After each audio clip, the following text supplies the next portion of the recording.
تو ابھی میں جیسا کہ عرض کر رہا تھا کہ ہمیں بھی جو جدید پلیٹ فارمس ہے، جو نئے نئے پلیٹ فارمس ہیں، چاہے وہ گوگل پہ ہو چاہے یوٹیوب پہ ہو، تو ہمیں اس کو استعمال زیادہ سے زیادہ کرنا چاہیے، زیادہ سے زیادہ اس کو یوز کرنا چاہیے، اور ہر مسجد میں ہونا چاہیے، اور ہر مسجد میں ہوں گا ویڈیو اور ریکارڈ ہوں گا، یوٹیوب پہ ڈالیں گے تو آپ کے جو ویڈیوز ہیں وہ زیادہ نظر آئیں گے لوگ، کیونکہ ویڈیوز زیادہ شیئر ہو رہے ہیں۔ جیسا کہ 5000 مساجد ہیں، 5000 مسجدیں ہیں تلنگانہ میں، 5000 سے زیادہ ہی چھوڑی، 5000 مساجد ہیں، تو ہر ہفتہ 5000 ویڈیوز یوٹیوب پہ شیئر ہو رہے ہیں اور اسلامک ویڈیوز شیئر ہو رہے ہیں، تو کتنا زیادہ فائدہ نہیں ہوتا۔ تو 5000 ویڈیوز صرف یہاں سے، صرف تلنگانہ سے پھیل رہے ہیں، تو مہینے کے 4 جمعے ہوتے ہیں، تو پھر کتنے 20,000 ویڈیوز صرف اس تلنگانہ سے شیئر ہو سکتے، اور ہر جگہ آپ ہی چھائے رہیں گے۔ یعنی جو بھی اسلام کے متعلق معلوم کرنا ہے تو پھر بہت آسانی سے معلوم کر سکتے، اور اس سے یہ بھی ہو سکتا کہ اگر کسی مسجد میں کسی جگہ پر کوئی اپنی طرف سے کوئی بات کہہ رہے ہیں تو انہیں بھی پکڑ میں آ جاتی، سمجھ رہے ہیں آپ بات؟ یعنی کوئی اپنی طرف سے بات نہیں کر سکتے، ان کو پوری تیاری کے ساتھ آنا پڑے گا، کیوں؟ بہت سے لوگ دیکھیں گے میرے کو آگے جا کے، صرف مسجد والے دیکھنے والے نہیں ہیں، مسجد میں جو بیٹھے ہیں وہ لوگ دیکھنے والے نہیں ہیں، بلکہ یہ ویڈیو جہاں جہاں بھی جائیں گی وہاں پر لوگ دیکھیں گے، اگر میں غلط کہہ رہا ہوں تو میرے کو پکڑیں گے، یعنی پکڑ ہوں گی۔ تو اس لیے وہ لوگ کیا کریں گے، جو بھی بیان کرنے والے ہیں جو بھی ہیں، تو ان کو وہ لوگ پڑھ کے دیکھ کے اور ایسی بات کریں گے جو پکڑ میں نہیں آئے، یعنی ایتھینٹک بات کریں گے۔ تو یہ جو پلان ہے یہ بہت کیا بولتے ہیں اس کو، میرے کو تو بہت اچھا دکھائی کہ یہ ہونا چاہیے تھا، کیونکہ بہت سے لوگ آج بھی اس کے بارے میں شک میں ہیں، یا ویڈیوز ریکارڈ نہیں کرنا چاہتے، یا کہہ رہے ہیں کہ ویڈیو حرام ہے۔ تو ویڈیو حرام نہیں ہے بابا، اگر جو پوجا کرنے والی جو تصویر ہوتی ہے وہ حرام ہے۔ اسلام میں بہت سے لوگ، ایک مسلک ہے جنہوں نے کہا تھا کہ یہ جو ویڈیوز بنانا ہے وہ حرام ہے، تو ان کو غلط فہمی ہے وہاں پہ کیا ہو گئی کہ اللہ کے رسول صلی اللہ علیہ وسلم جب اس دنیا میں تشریف فرما تھے تو اس وقت تصویروں کو لے کے ان کے سامنے پوجا کرتے تھے لوگ، یعنی ان تصویروں کی عبادت کرتے تھے، تو اس لیے اللہ کے رسول صلی اللہ علیہ وسلم نے فرمایا تھا کہ تصویر لینا حرام ہے، تصویر لینا حرام ہے۔ اس وقت چونکہ تصویروں کو سامنے رکھ کے لوگ عبادت کرتے تھے، ان کے سامنے سجدے کرتے تھے، تو پھر تصویروں کو حرام کہہ دیا گیا۔ تو اب چونکہ اس وقت ویڈیو نہیں تھا، تو اس وقت اگر ویڈیو ہوتا تو ویڈیو ناجائز نہیں ہوتا تھا، کیونکہ ویڈیو کو سامنے رکھ کے کوئی بھی پوجا سجدہ نہیں کرتے، تصویروں کو سامنے رکھ کے ہی آج کے ماڈرن دور میں بھی تصویروں کو سامنے رکھ کر ہی لوگ سجدہ کرتے ہیں۔ کبھی ہم نے ایسا نہیں دیکھا کہ سامنے ویڈیو چل رہی ہے اور لوگ اس کے سامنے سجدہ کر رہے ہیں، آج بھی نہیں ہوتا ہے۔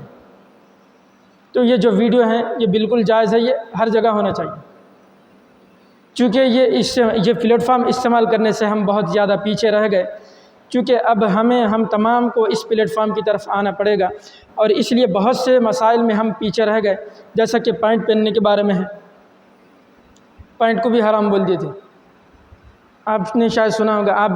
آج بھی آپ لوگ سوچ لیتے بیٹھیں گے میں پینٹ پہن رہا ہوں بہت بڑا گناہ کر رہا ہوں گا، یعنی پینٹ جائز ہے یا ناجائز ہے آپ کے ذہن میں کلیئر نہیں ہے بات، تو پینٹ بالکل جائز ہے۔ تو یہ 100 سال پہلے ایک مسئلہ آیا تھا کہ جس میں انگریز جو ہے پینٹ پہن کے آئے تھے باہر سے، تو انگریزوں کو جب باہر نکالنا تھا تو اس وقت جو چیزیں انگریزاں کرتے تھے تو ان چیزوں پہ لوگاں بولتے تھے یہ چیزیں انگریزاں کرتے یہ ہم نہیں کرنا، تو ان میں سے ایک چیز تھی پینٹ پہننا، تو وہ لوگاں بولے تھے انگریزاں پینٹ پہنتے ہم نہیں پہنتے، انگریزاں ٹائی لگاتے ہم نہیں لگانا۔ تو اس کی وجہ سے لوگوں میں جب بات زیادہ واضح نہیں ہوئی، بعد کے لوگ جو کسی اور مقصد کے لیے پوائنٹ کو بیان کرے تھے، بعد میں ان کی اولاد آئیں جن کے ذہن میں کلیئر نہیں تھا مسئلہ، تو انہوں کیا سمجھے پوائنٹ اسلام میں بھی حرام ہے۔ یعنی آج میں اگر کسی چیز کے بارے میں کہوں یہاں بیٹھ کر کہ یہ چیز حرام ہے، تو آپ اور اس کے لاجک بھی بتا دوں کہ یہ کیوں حرام ہے، تو آپ لوگوں کے سامنے اس پوائنٹ کا حرام ہونا بھی رہے گا، اور مطلب اس کو حرام کیوں کیا گیا تھا یہ بھی آپ کے ذہن میں واضح رہے گا۔ لیکن جب آپ کی اولاد آئیں گی آپ اس کو نہیں بتائیں گے کہ یہ چیز حرام کیوں تھی، سمجھ رہے ہیں آپ بات کہ یہ چیز حرام کئی کو کرے تھے، وہ لاجک نہیں بتائیں گے، وہ ریزن نہیں بتائیں گے، تو وہ ریزن کو انہوں اسلام کی طرف جوڑ دیں گے کہ یہ چیز اسلام میں حرام ہے۔ اور اسی طرح بہت سی چیزوں کے ساتھ یہ اسلام میں ہوا، بہت سی چیزوں کے ساتھ اسلام میں ہوا، کیونکہ ایک وقتی طور پر لوگوں نے چند چیزوں کو بین کیا تھا، ٹائی کو بھی بین کیا تھا کہ وہ لوگ لگاتے، تو اسی لیے آپ بھی مت لگاؤ، تو انہوں ٹائی کا حرام ہونا، ٹائی کو بین کرنا تو بتا دیے، لیکن ٹائی کو بین کیوں کیا گیا تھا اس کی ریزن نہیں بتایا، تو ریزن نہیں بتانے کی وجہ سے اتنا بڑا مسکنسیپشن کریٹ ہو گیا، اتنی بڑی غلط فہمی ہو گئی، اور اسی طرح بہت سی چیزوں کے ساتھ اسلام میں ناانصافی ہو رہی ہے، اور اسی طرح بہت سی چیزیں آپ کرتے ہیں لیکن آپ سمجھتے ہیں کہ یہ گناہ ہے، شاید یہ ناجائز ہے، میں یہ جو کام کر رہا ہوں یہ ناجائز ہو سکتا ہے، اسلام میں حرام ہے۔ اور اسی طرح داڑھی کے بارے میں ہے، داڑھی کے بارے میں یہ تو بہت زیادہ مشہور ہے، اور داڑھی رسول اللہ صلی اللہ علیہ وسلم کی ایک مٹھی تھی، کتنی تھی؟ یعنی ایک مٹھی میں یہاں تک بال آ جاتے، تو ایک مٹھی رکھنا داڑھی کیا ہے؟ سنت بھی ہے، واجب بھی ہے، لیکن اس کے بارے میں مسکنسیپشن کیا ہوگی کہ داڑھی کٹانا ہی نہیں ہے، تو اس کی وجہ سے کیا ہوا، بہت سے لوگوں کی داڑھی یہاں تک آ گئی، دیکھیں گے آپ فوٹوز میں دیکھیں گے، تو وہ لوگ کیا سمجھے کہ داڑھی کٹانا ہی حرام ہے۔ لیکن جن 3 صحابہ نے اس داڑھی والی روایت کو روایت کیا ہے، وہ تینوں صحابہ کرام مٹھی کے بعد داڑھی کاٹتے تھے، کہ جس میں حضرت عبداللہ ابن عمر رضی اللہ تعالیٰ عنہ، کہ وہ تو اللہ کے رسول صلی اللہ علیہ وسلم کو اتنا فالو کرتے تھے کہ اللہ کے رسول جہاں جہاں پر حج کے موقع پر سواری بٹھائے تھے انہوں بھی وہیں لے جا کر اپنا اونٹ بٹھاتے تھے، یعنی اتنا فالو کرتے تھے کہ رسول اللہ صلی اللہ علیہ وسلم اپنے زمانے میں یہاں پر اپنا اونٹ بٹھائے تھے، میں بھی یہیں پر اپنا اونٹ بٹھاؤں گا۔ رسول اللہ صلی اللہ علیہ وسلم یہاں پر رکے ہوئے تھے تھوڑی دیر کے لیے، اس لیے میں بھی یہاں پر تھوڑی دیر کے لیے رکتا ہوں۔ رسول اللہ صلی اللہ علیہ وسلم یہاں پر مسکرائے تھے، یہاں ٹھہر کے، اس جگہ پہ ٹھہر کے مسکرائے تھے، میں بھی یہاں پر ٹھہر کے مسکراتا ہوں، یعنی اتنا فالو اللہ کے رسول کو انہوں نے کیا تھا۔ کون؟ حضرت عبداللہ ابن عمر رضی اللہ عنہ۔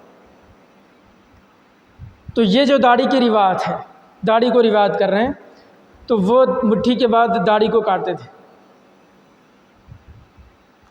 تو یعنی اتنا فالو کرنے والا شخص کیا اللہ کے رسول صلی اللہ علیہ وسلم کے ایک سنت داڑھی کے خلاف کر سکتا ہے کیا؟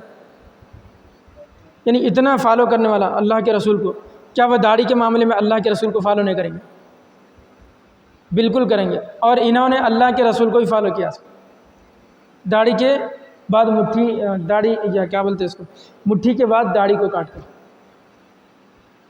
تو اللہ کے رسول صلی اللہ علیہ وسلم کی جو داڑھی تھی وہ مٹھی کے بعد بڑی نہیں تھی، نیچرلی نہیں بڑی تھی۔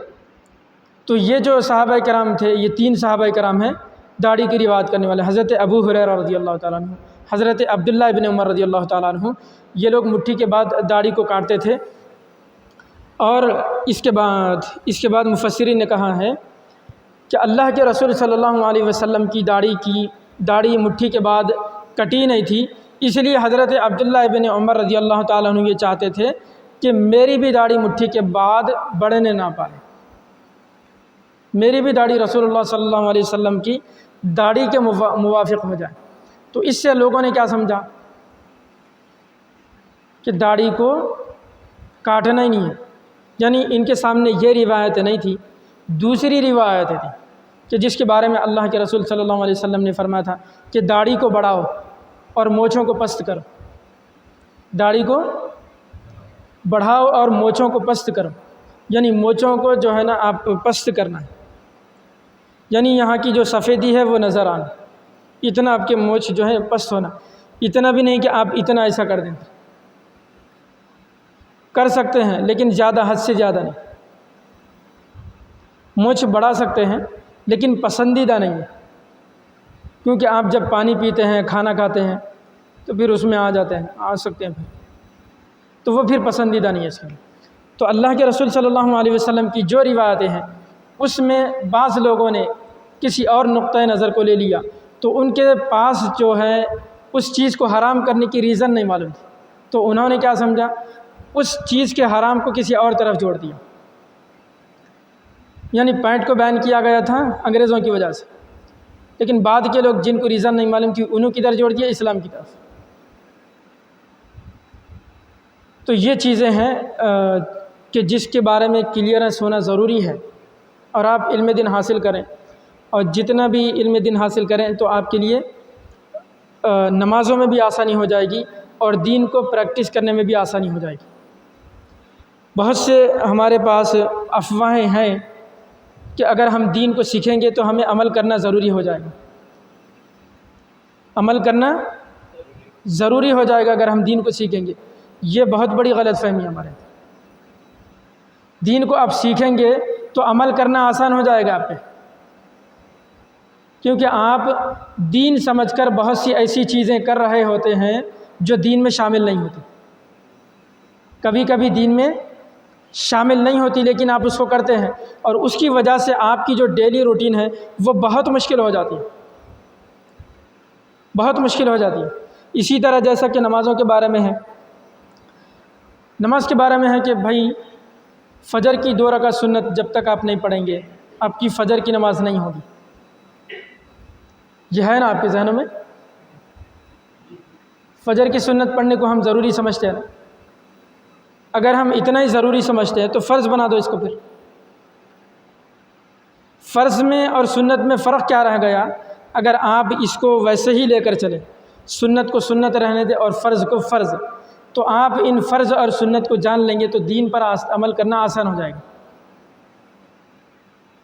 میری بات سمجھ آ رہی ہے آپ کو؟ دین پر عمل کرنا آسان ہو جائے گا جب آپ فرض اور سنت کی حقیقت کو جان لیں گے۔ صحیح مسلم 100، صحیح مسلم کی حدیث نمبر 100، 107، 101، 144، یہ احادیث کو آپ پڑھ کر اٹھا کر دیکھ لیں، پڑھ کر دیکھ لیں آپ، ان تمام احادیث میں سنت اور فرض کی حقیقت کو واضح کر دیا گیا، ان کے مقام کو واضح کر دیا گیا۔ تو جس طرح کی مسکنسیپشن ہمارے اندر ہے کہ فرض کی 2 رکعت سنت نہیں پڑھیں گے تو فرض نہیں ہوگی، کیوں نہیں ہوگی؟ کیونکہ اللہ کے رسول نہیں چھوڑے تھے، لیکن اللہ کے رسول اس کو فرض تو نہیں کرے تھے نا، سمجھ آ گئی؟ اللہ کے رسول صلی اللہ علیہ وسلم اس کو فرض تو نہیں بنائے تھے نا، تو فرض تو ضروری ہے آپ پہ، فرض آپ کسی بھی حالت میں نہیں چھوڑ سکتے، چاہے آپ بیمار ہوں، چاہے آپ لیٹ کر پڑھیں، چاہے آپ بیٹھ کر پڑھیں، لیکن فرض پڑھنا ضروری ہے آپ پہ، یہ آپ ہرگز نہیں چھوڑ سکتے، کسی بھی حال میں نہیں چھوڑ سکتے۔ اور آپ فرض کا معمول بنا لیں گے نا، پہلے آپ فرض کی عادت ڈال لیں گے تو بعد میں آپ سنتوں کی طرف خود بخود آئیں گے۔ لیکن ہمارے پاس ہوتا کیا ہے کہ جو انسان فرض نہیں پڑھ رہا اس کو بولتے کہ بھائی نماز کو انہوں نے فرض پڑھ کے جاتے ہی اس کو بولتے سنت نہیں پڑھے کیا؟ سنت بھی پڑھنا تھا نا، سنت کون تمہارے باپ پڑھتے کیا؟ معذرت چاہتا ہوں، تو ایسا ہمارے دل کے اندر رہتا، سنت کون پڑھتے؟ تو اس کو سمجھنا چاہیے، ہمارے اندر بہت بڑی غلط فہمی ہے کہ ایک انسان جب فرض پڑھ رہا تو اس کو فرض پہ ہی زور دینا چاہیے۔ تو جو لوگ یہ کہتے ہیں کہ سنت پڑھے بغیر فرض نہیں ہوتا، تو وہ لوگ وہاں کیوں نہیں کہتے کہ پیر اور جمعرات کا روزہ رکھے بغیر رمضان کے روزے بھی نہیں ہوتے، تو وہاں بھی کہنا چاہیے وہ بھی سنت، اور اس کو بھی رسول اللہ نہیں چھوڑے تھے، ہر پیر کا روزہ اللہ کے رسول رکھتے تھے، تو یہ بھی سنت ہے وہ بھی سنت ہے۔ تو وہاں پر کوئی نہیں کہتا کہ ہر پیر کا روزہ آپ جب تک نہیں رکھیں گے آپ کے رمضان کے روزے بھی نہیں ہوں گے جو فرض روزے ہیں۔ تو یہ تو بڑا تضاد ہے، بڑی ناانصافی ہے۔ یعنی ایک طرف تو آپ کہہ رہے ہیں کہ جب تک آپ سنت نہیں پڑھیں گے فرض نہیں ہوگا، لیکن آپ دوسری طرف کا جو فرض ہے اس کے بارے میں آپ کی یہ خیالت نہیں ہے، تو پھر تو یہ تو ناانصافی ہے۔ تو یہ غلط فہمی ہے جو ہمارے اندر پیدا ہوئی، یہ کوئی نہیں کہتا۔ اسی طرح فرض کی آپ عادت ڈال لیں۔ اللہ کے رسول صلی اللہ علیہ وسلم کے پاس ایک صحابی آئے تھے اور آ کر عرض کرنے لگے، یا رسول اللہ صلی اللہ علیہ وسلم، میں جنت میں جانا چاہتا ہوں، مجھے کیا کرنا پڑے گا؟ اللہ کے رسول صلی اللہ علیہ وسلم نے ارشاد فرمایا کہ فرض نماز ادا کرو۔ کون سی؟ فرض نماز ادا کرو، فرض روزے رکھو، اور فرض زکوٰۃ ادا کرو۔ اور حج اس وقت فرض نہیں ہوا تھا، یہ صحیح مسلم کی حدیث ہے اور بالکل اتھینٹک حدیث ہے، اس کا کوئی بھی انکار نہیں کر سکتا۔ تو فرض زکوٰۃ، فرض نماز اور فرض روزہ، اور حج فرض نہیں ہوا تھا تو اللہ کے رسول حج کے بارے میں بھی بتلا دیتے۔ اور اس نے جاتے جاتے کہا، یا رسول اللہ صلی اللہ علیہ وسلم، آپ نے جتنا کہا ہے اس سے زیادہ میں نہیں کروں گا، آپ جتنا بولے میں اتنا ہی کروں گا، اس سے زیادہ نہیں کروں گا۔ تو پھر وہ چلے گیا، تو اللہ کے رسول صلی اللہ علیہ وسلم، آپ کے آس پاس تمام صحابہ کرام موجود تھے، وہ اللہ کے رسول صلی اللہ علیہ وسلم فرمانے لگے، کیا میرے صحابہ، اگر کوئی کسی جنتی کو دیکھنا چاہتا ہے تو اس کو دیکھ لے، جو کیا کہہ کے گیا ہے کہ میں فرض نماز کے علاوہ نہیں پڑھوں گا، فرض زکوٰۃ ادا کروں گا، فرض روزے رکھوں گا۔ تو جو فرض کر کے چلے گیا وہ جنت میں جا سکتا ہے، تو ہم کیوں نہیں جا سکتے؟ اگر ہم بھی فرض کی پابندی کر لیں، اللہ کے رسول صلی اللہ علیہ وسلم کی محبت کو اپنے دل میں بسا لیں، تو کیوں نہیں جا سکتے؟ تو ایک صحابی آ کر فرض کے بارے میں بتلا رہے ہیں، تو ہم تو 1400 سال کے بعد کے مسلمان ہیں، ہم تو رسول اللہ کو دیکھے بھی نہیں ہیں، ہمارا زمانہ تو 1400 سال کے بعد کا زمانہ ہے، تو ہمارے لیے یہ سہولت کیوں نہیں؟ اللہ کے رسول صلی اللہ علیہ وسلم سامنے ہیں اور فرض نماز کی اجازت لے رہے ہیں، فرض پڑھوں گا، صرف فرض پڑھوں گا۔ تو یہ صحیح مسلم کے احادیث مبارکہ ہیں۔ تو جب ایک فرض، سنت بھی کام آتی ہے، سنت بھی ہے، ایسا نہیں کہ سنت نہیں ہے، لیکن سنت کو سنت کی جگہ پر رکھیں اور فرض کو فرض کی جگہ پر۔ تو بہت سارے جو ہے نا ہم پر عمل آسان ہو سکتا ہے، بہت ساری غلط فہمیاں دور ہو سکتی ہیں۔ سنت کو سنت اور فرض کو فرض کے مقام پر رکھا جائے۔ تو چونکہ سنت بھی کام آ سکتی ہے، کیونکہ قیامت کے دن جب آپ کی فرض نمازیں کم ہو جائیں گی تو یہ سنتوں کے ذریعے پورا کیا جائے گا۔ جب ایک مومن کے نامہ اعمال میں فرض نمازیں کم ہو جائیں گی تو اللہ تعالیٰ فرمائے گا کہ میرے بندے کے نامہ اعمال میں کیا سنتیں بھی ہیں، کیا نفل بھی ہیں؟ تو جب ان کے نامہ اعمال میں نفل اور سنتیں دیکھی جائیں گی تو اس کی نفل اور سنت اس کی جو نفل نمازیں ہیں ان کو اس کے مقابل تول لیا جائے گا کہ جس سے اس کی مغفرت ہو جائے گی۔ لیکن فرض کی پہلے عادت ڈال لیں، فرض نماز کی۔ ہمارے پاس فرض نماز ہم اس لیے نہیں پڑھتے کیونکہ سنتیں بھی پڑھنا پڑیں گی، یہ ہے نا، یہ بہت لوگوں کے ذہنوں میں غلط فہمی ہے، بہت لوگوں کے، کیونکہ ان کو علم نہیں ہے اس کا۔ تو میں کہہ رہا ہوں علم حاصل کریں گے عمل آسان ہو جائے گا، علم دین حاصل کریں گے تو عمل آسان ہوگا۔ تو بہت سے لوگ مسجد کو اس لیے نہیں آتے کہ بھئی اتنی نمازیں ہیں، فجر میں 4 رکعت پڑھنا کہتے، اور ظہر میں 12 رکعت، عصر میں 8 رکعت، عشاء میں 17 رکعت، یہ تو کوئی اولیاء اللہ ہی پڑھ سکتے۔ اتنی نمازیں روزانہ، جو خود کہہ رہا ہے نا کہ بھئی فجر میں 4 رکعت ہیں، ظہر میں 12 ہیں، عصر میں 8 ہیں، عشاء میں 17 ہیں، جو ملصب جہاں پہ ممبر پہ بیٹھ کے بڑے انہیں بھی نہیں پڑھتے، نہیں ہو سکتا۔ چاہے جائے کہ انہیں بہت زیادہ نیک ہو جائیں، بہت زیادہ ان کو نمازوں کا شوق ہو جائے، تب یہ ممکن ہے. لیکن ایک عام انسان جو کام بھی کرتا ہے، کاروبار بھی ہے، بزنس بھی ہے، مزدوری بھی کرتا، تو پھر اس کے لیے پھر یہ ممکن نہیں ہے. اس کے لیے ممکن کرنے کے لیے تھوڑا سا وقت نکالنا پڑے گا. لیکن اب فرض کی عادت ڈال لیں پہلے، سنتوں کی طرف خود بخود آپ آ جاتے. اور اسی طرح کا مشورہ میری طرف سے بہت لوگوں کو تھا. یعنی میری طرف سے کیا، یہ تو حدیث میں ہے. تو جب ہم نے ان کو بتایا تو انہوں نے بولے کہ یہ تو بہت آسان کر دیا آپ نے. نماز پڑھنا ہم بہت مشکل سمجھتے تھے، آپ نے بہت آسان بتا دیا، آپ سمجھا کہ بہت آسان کر دی.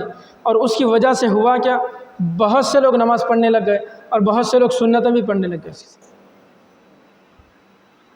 تو پہلے فرض نماز، فجر کی 2 رکعت پڑھو، نکل دو. یہ میری طرف سے اجازت نہیں ہے. اگر آپ کا سنت پڑھنے کا دل ہے، سنت پڑھ لو. لیکن فرض نہیں پڑھنے سے بہتر ہے کہ فرض پڑھ لو، سنت نہیں پڑھ رہے تو آپ کی مجبوری ہے، ابھی نہیں پڑھ سکتے، تھوڑا دل ادھر ادھر ہو رہا آپ کا، تو فرض کی 2 رکعت پڑھ لو، ظہر کی 4 رکعت پڑھ لو، عصر کی 4 رکعت پڑھ لو، مغرب کی 3 رکعت پڑھ لو، عشاء کی 4 رکعت پڑھ لو. چلو ختم ہے. آپ کی جو ذمہ داری تھی وہ ختم ہو گیا. اللہ کی طرف سے جو ذمہ داری آپ کے اوپر تھی، یہ اتنی نمازیں ادا کر لینے کے بعد آپ کے اوپر سے ختم ہو گئی. یعنی آپ کی نوکری پوری ہو گئی. اب اس کے بعد جو آپ نفل پڑھتے ہیں تو پھر یہ کیا بولتے ہیں اس کو، اضافی نوکری ہے، بونس ہے. بہت اچھا لفظ ہے، بونس ہے یہ تو آپ. تو انشاءاللہ ہم تمام لوگ نماز کی پابندی کریں گے نا. آپ تمام لوگ بولیے. یعنی اتنا آسان ہو گیا تو پھر اب تو کرنا پڑیں گے نماز کی پابندی. فجر میں کیا ہے، پھر تھوڑا سا تکلیف ہوتی ہے اٹھنے میں،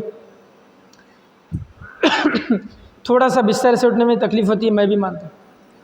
ایسا نہیں کہ اٹھتے ہی آپ جو ہے نا نماز مسجد کی طرف بھاگ لیتے آ رہا، ایسا نہیں ہوتا. کہیں بہت مشکل ہوتی ہے. اور شیطان جو ہے اسی وقت پیرا دبانا شروع کر دیتا، اسی وقت پیرا ایسے. اس لیے بہت میٹھی نیند آتی معلوم، فجر کی نماز ہوتے رہتی اور ایسی پیاری نیند آتی پوچھو مت. کیوں آتی؟ کیونکہ اس وقت پیرا دباتے رہتی کوئی آ کے. تو انہیں جو پیرا دبائیں گے، انہیں آدم علیہ السلام کے جب سے پیرا دباتے ہوئے آ رہا لوگوں تو کتنا تجربہ نہیں ہوا گا اس. یعنی کتنے تجربے اور کتنے میٹھے انداز میں دباتا ہوں گا، جتنا بیوی بھی نہیں دبا سکتی. سمجھ لو. تو ہمارے جو اہلیہ ہوتی ہیں، بیویاں ہوتی ہیں، ان کو معلوم نہیں ہوتا زیادہ اچھا. انہیں تو کتنے 3-4 ہزار سال سے ٹریننگ ہے اس کو، تو بہت میٹھی نیند آتی ہے. اس کو نیند کو چھوڑ دیں آپ. تو اس کے لیے آپ کو کیا کرنا پڑے گا، 2-3 میں بتا دیتا ہوں. اصل ہمارا مقصد تو یہ ہے کہ پہلے نمازوں کی پابندی ہو جائے، کیونکہ نماز کے علاوہ آپ پھر مسلمان نہیں ہیں. نماز آپ کی زندگی سے نکل گئی تو پھر آپ کا جو مسلمانوں کی رجسٹر میں آپ کا نام ہے اللہ کے پاس، ختم ہو گیا وہاں سے. نماز سے آپ جڑے رہیں گے تو اللہ کے ساتھ جڑے رہیں. اگر آپ نماز چھوڑ دیں گے تو اللہ کی جو ذمہ داری ہے وہ اٹھ جاتی. پھر اللہ بول دیتا اب میرا اس کے اوپر نگہبانی ختم. کیوں؟ انہیں میرے سے نہیں جڑنا چاہ رہا تو پھر میں اس کے ساتھ کیوں جڑوں. یعنی آپ کے اوپر تھوڑی سی ذمہ داری ہے. 20-25 منٹ کی تو نمازیں بنتی ہے، 5 ٹائم کی، جیسا میں جو بتایا. سنتوں کو ہٹا دیے تو 25 سے آدھا گھنٹہ بس اتنا بنتا، بس اس کے علاوہ کچھ بھی نہیں ہے. اور ہوتا کیا ہے، 1 مہینے تک تھوڑا مشکل ہوتی، اس کے بعد آسانی ہو جاتی. اور اللہ کی قسم بہت سال پہلے ہمارے کو بھی اتنی پابندی نہیں تھی، اور ہمارا الحمدللہ حفظ ہو چکا تھا، ہم حافظ بھی بن گئے تھے. نمازوں کی اتنی پابندی. بہت سے لوگوں کے ذہنوں میں ہے کہ جو حافظ بنتا ہے انہیں فرشتہ بن جاتا. نہیں بنتا. حافظ بنتے ہی انہیں مسجد میں جا رہا، ہر روز جا رہا، نماز پڑھ لے رہا، عبادت کر رہا، ایسا بڑھ جا رہا. نہیں ہوتا ایسا. اللہ کو جب تک نہیں سمجھیں گے، ناٹ ایٹ آل، مسجد کی طرف نہیں آتا، چاہے انہیں حافظ بھی بن جائے. بہت سے حافظ ایسے ہیں تو آپ جن کو دیکھے تو بولتے اس سے تو میں اللہ کی پناہ مانگتا ہوں. شاید ہم بھی بہت نالائق، ہم بھی اتنے نیک نہیں ہیں، لیکن بہت سے ایسے ہیں کہ جن سے عام انسان پناہ مانگتا ہے کہ حافظ ہو کہ ایسا ہے، ایسا حافظ صاحب دیکھو ایسا کرے کیا، تو انہیں حافظ بنا، انہیں سمجھا نہیں قرآن، سمجھتا کیسا؟ قرآن کو جب سمجھ کے پڑھیں گا، جب ترجمے کے ساتھ پڑھیں گا، جب ٹرانسلیشن کے ساتھ پڑھیں گا تو قرآن کو سمجھیں گا نا۔ قرآن عربی میں ہے، انہیں عربی میں پڑھ رہا الحمدللہ رب العالمین، اس کا ترجمہ معلوم نہیں ہے تو پوری قرآن کا ترجمہ تو اب چھوڑ دیجیے۔ بہت سے لوگ قرآن کو ترجمے سے اب شعور آ رہا ہمارے پاس کہ بہت سے لوگ قرآن کو ترجمے سے پڑھنا اب شروع کر رہے ہیں، کیونکہ اس سے پہلے کیا تھا؟ حافظ بنو ختم، جنت پکی آپ کی، 7 خاندانوں کو بخشا لیتے، جنت پکی ہے، ٹھیک ہے پکی ہے، بہت پکی ہے، لیکن کس کے لیے؟ انہیں جو قرآن پہ عمل بھی کر رہا، قرآن کو سمجھ کے پڑھ رہا ہے، ایسا نہیں کہ رٹا مار لیا طوطے کے جیسا بس تراویح کے واسطے آ جا رہا سنا لے رہا، ختم، اس کے بعد کام۔ تو ایسا نہیں ہونا چاہیے، قرآن کو سمجھنا اصل مقصد ہے۔ اللہ سبحانہ و تعالیٰ نے قرآن کو نازل کیا ہے سمجھ کر پڑھنے کے لیے، جب تک آپ سمجھیں گے نہیں پھر اللہ کے پیغام آپ نہیں سمجھ سکتے۔ ہم بھی حافظ بن گئے تھے، میرا جو حفظ ہوا تھا 2009 میں، یہ میری زندگی کی کہانی ہے۔ تو ہمارا جو حفظ ہوا تھا 2009 میں، آج سے 13 سال پہلے، تو حفظ تو ہو گیا تھا لیکن عمل اتنا نہیں تھا۔ تو یہ ہوا ہے 2017 میں، زندگی چینج ہوئی۔ تو جب قرآن کو سمجھے نہیں تھے، بس رٹ لیے تھے، بس الحمدللہ رب العالمین، ہاں ٹھیک ہے، تو ایسے ہی پڑھتے جا رہے تھے۔ تو ایک مرتبہ میں دیکھا ویڈیو میں، یہ جو میں ابھی آپ تک بتایا نا آپ کو فضائل ویڈیو میں دیکھا کہ مجھے کوئی بتا رہے تھے کہ قرآن کو سمجھے بغیر آپ اللہ کی طرف نہیں آ سکتے، یعنی عمل آپ کی زندگی میں پیدا نہیں ہو سکتا قرآن کو آپ جب تک نہیں سمجھیں گے۔ آپ نمازوں کی طرف نہیں آ سکتے کیونکہ آپ اللہ کو نہیں سمجھے، جب اللہ کو نہیں سمجھیں گے تو انہیں جو حکم دیا نماز کا تو پھر وہ کون پڑھیں گے؟ جب انہیں اللہ کو ہی نہیں سمجھیں گا تو اللہ جو حکم دیا وہ حکم کیسے سمجھیں گے؟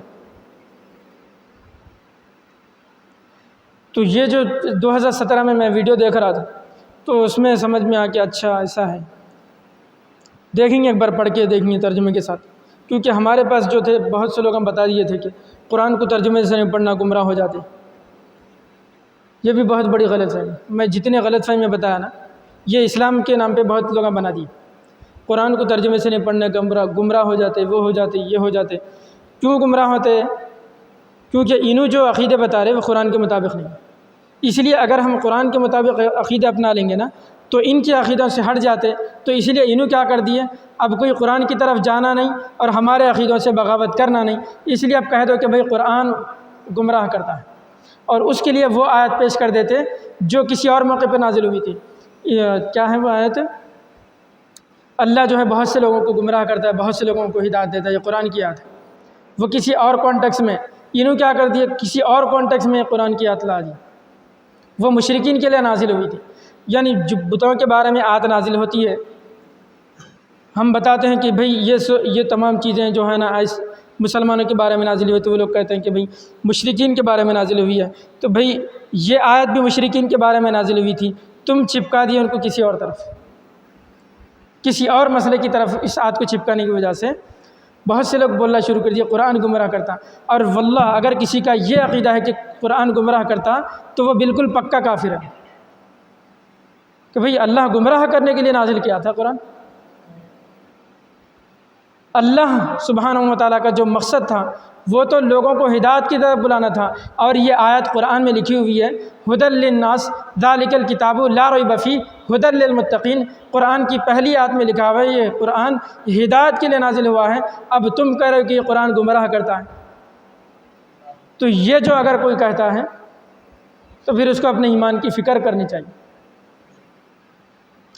تو اس طرح کی باتیں غلط فہمی ہیں، بہت سے لوگ ناواقفیت کی وجہ سے بولتے ہیں، تو ان کو علم نہیں ہے تو وہ پھر معذور سمجھے جائیں گے اس میں کہ بھئی علم حاصل کرو، تو بہت سی غلط فہمیاں دور ہو جاتی اور بہت سا عمل آسان ہو جاتا آپ کے اوپر۔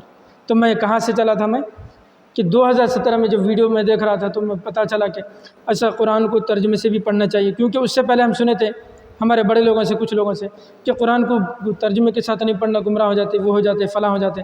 تو ہم سمجھے کہ پھر اب اگر یہ گمراہ ہو جاتے تو ٹھیک ہے، ہم گمراہ ہو جاتے، ایک مرتبہ پڑھ کے دیکھ لیں. تو پھر ہم انورٹڈ کاموں میں گمراہ ہو گئے، یعنی اللہ کی طرف آ گئے بھائی، نمازوں کی پابندی شروع ہو گئی، لیکن پھر بھی ہم نالائق، یعنی ہم گنہگار ہیں، لیکن اتنے زیادہ مطلب جو پہلے جو بے عملی تھی وہ اب نہیں ہے. اب جہاں بھی جاتے ہیں نماز نہیں چھوڑ رہے، چاہے اب سفر میں ہیں چاہے کہیں بھی ہے.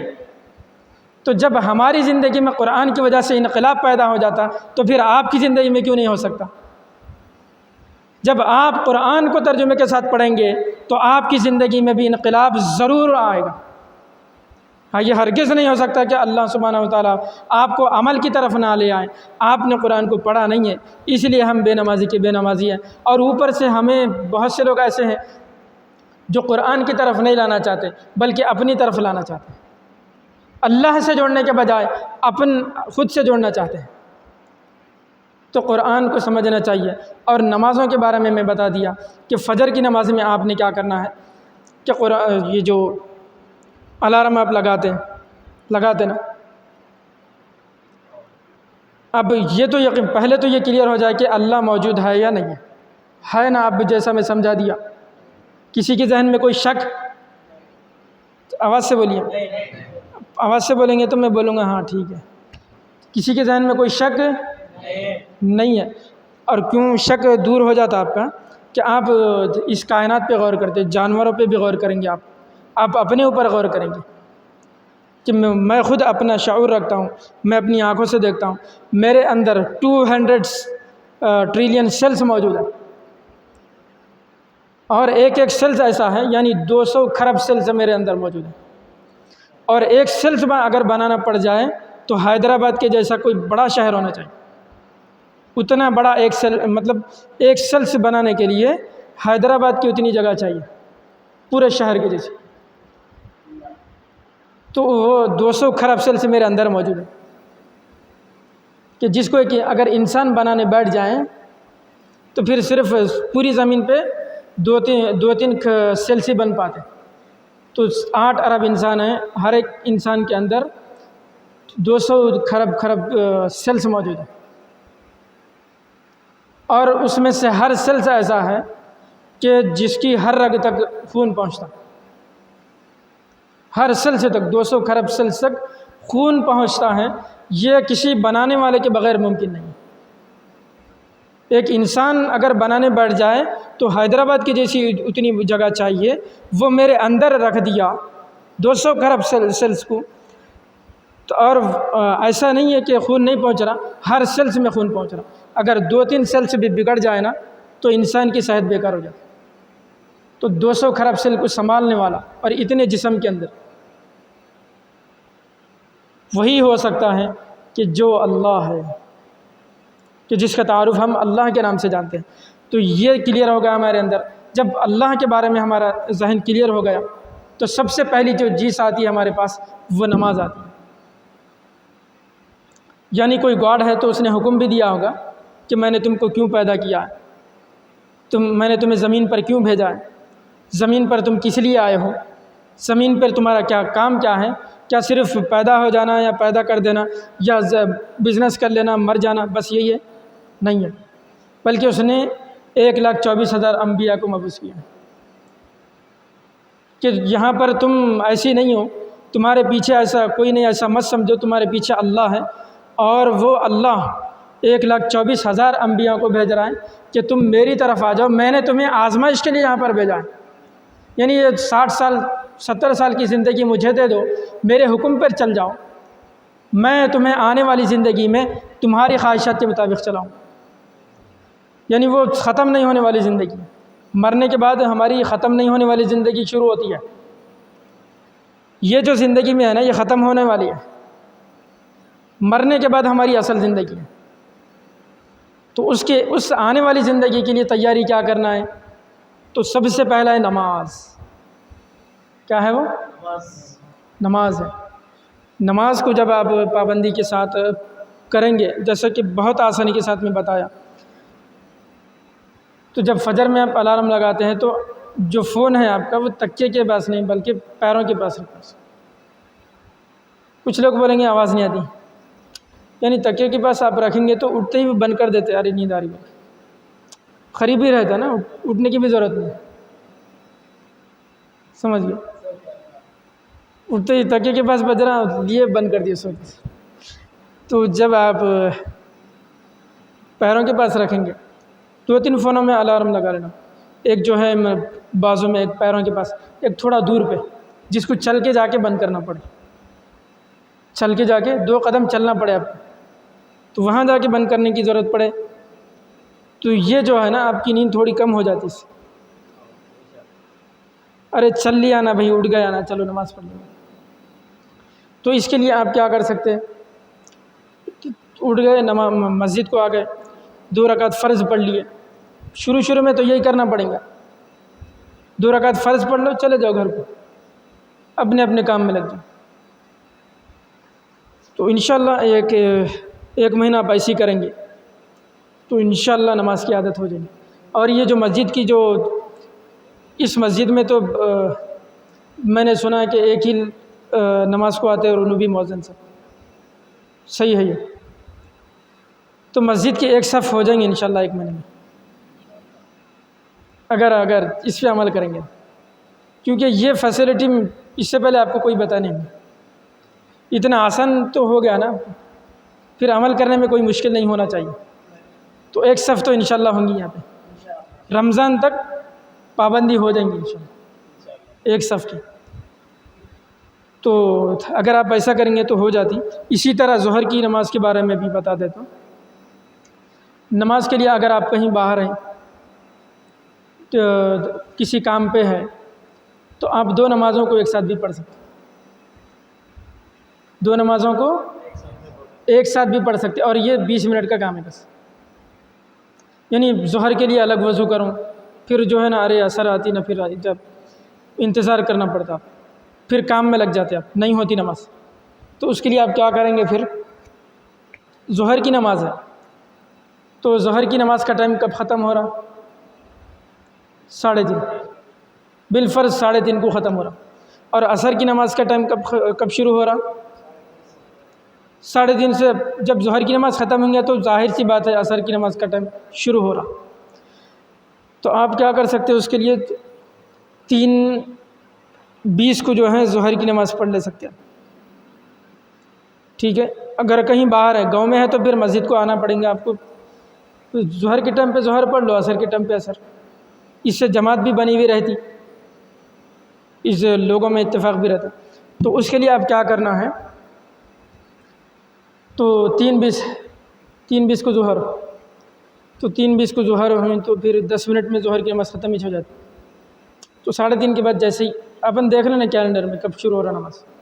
میں یہ جو بتا رہا ہوں یہ صحیح ہے جھوٹ نہیں معلوم، میں ایک مثال کے طور پہ آپ کو بتا دے رہا ہوں۔ تو پھر آپ عصر کی نماز جو ہے نا 3:40 کو پڑھ لے سکتے، تو ہو گیا نا آپ کے لیے آسان۔ کتنا آسان ہو گیا؟ ہوا نہیں ہوا آسان؟ بولیے آپ نیند میں ہے تو میں کیا، بہت آسان ہے بھائی۔ تو کہیں باہر ہے تو آپ یہ کر سکتے۔ اسی طرح آپ مغرب اور عشاء کی بھی ایک ساتھ پڑھ سکتے۔ آپ بولیں گے وہ کیسے؟ وہی مغرب کا ٹائم ختم ہو رہا دیکھ لینا، اور عشاء کا ٹائم کب ختم ہو رہا۔ تو اس طرح آپ گاؤں میں ہیں، گھر میں ہے، تو مسجد میں آ کے آپ پڑھ لیجیے، یعنی مغرب کے ٹائم پہ مغرب، عشاء کے ٹائم پہ عشاء۔ لیکن کہیں باہر ہے تو یہ بتا رہا ہوں، کہیں جاب پہ ہے، کہیں کدھر بھی کہیں کام کر رہے ہیں، تو وہاں پہ آپ جو ہے نا 25 منٹ میں 2 نمازیں ختم آپ کی۔ اور یہ اتنی بس بڑی فیسلٹی ہے کہ اللہ سبحانہ و تعالیٰ کی طرف سے جو آپ پہ ذمہ داری دی گئی تھی وہ ختم ہو گئی۔